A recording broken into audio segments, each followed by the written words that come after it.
Alhamdulillahi Rabbil Alamin Ar-Rahmanir Rahim Maliki Yawmiddin. Assalamualaikum warahmatullahi wabarakatuh. Sahabat dakwah harian TV yang dirahmati Allah Subhanahu wa taala. Segala puji bagi Allah Tuhan semesta alam. Salawat serta salam tak lupa kita sanjungkan kepada junjungan kita Nabi besar Muhammad SAW, untuk keluarganya, sahabatnya, dan juga untuk umatnya. Sahabat dakwah, berikut ini adalah kisah nyata kedahsyatan dari zikir la haula wala quwata illa billah.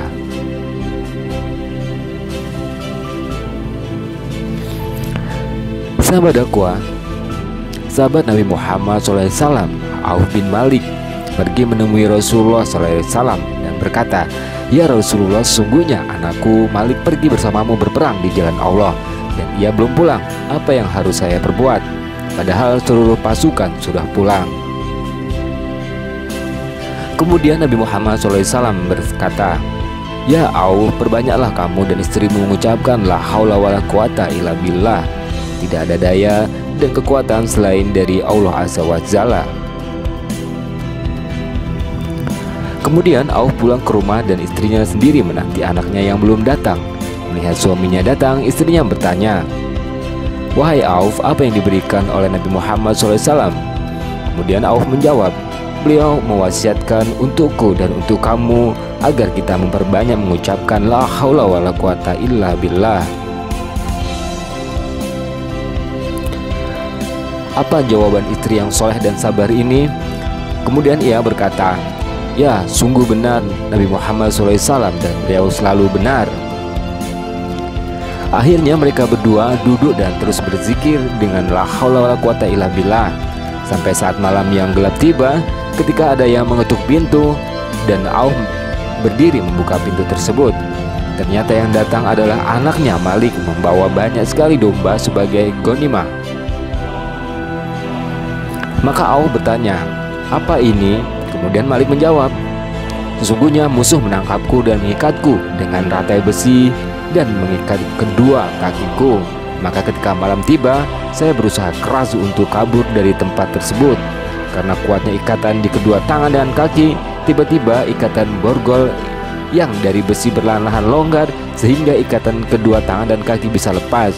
Maka saya bisa datang ke sini." Maka Auf berkata, "Wahai Ananda, bukankah jarak antara musuh dan kita cukup jauh? Bagaimana kamu bisa datang dalam waktu satu malam?" Malik kemudian menjawab, "Wahai ayahanda, demi Allah, ketika ikatan itu lepas, saya merasa ada malaikat yang membawa saya." Maka Auf mendatangi Nabi Muhammad SAW untuk memberi kabar kepada beliau. Tapi sebelum Auf memberi kabar, Nabi Muhammad SAW mengatakan kepada Auf, "Wahai Auf, bergembiralah bahwa Allah Azza wa Jalla telah menurunkan ayatnya tentang urusanmu."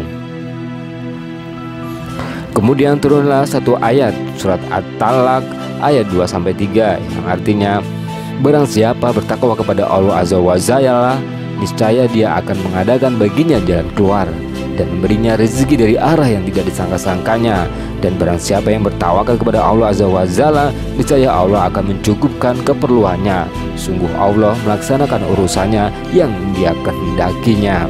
Sesungguhnya Allah telah mengadakan ketentuan bagi tiap-tiap sesuatu." Sahabat dakwah, ketahuilah sesungguhnya la haula wala quwata illa billah adalah harta terpendam di bawah singgasana Ar-Rasy Ar-Rahman. Ia adalah obat bagi 99 penyakit. Yang paling ringan adalah penyakit gundah atau galau. Subhanallah, inilah fadilah dan hikmah zikir la haula wala quwata illa billah. Maka perbanyaklah membacanya setiap hari karena dia merupakan perbendaharaan surga. Sahabat dakwah harian, semoga bermanfaat dan semoga kita bisa mengamalkannya, berzikir la haula wala quwata illa billah. Jangan lupa untuk share, like, and subscribe YouTube Dakwah Harian TV. Barakallahu fikum. Wabillahi taufiq wal hidayah. Wassalamualaikum warahmatullahi wabarakatuh.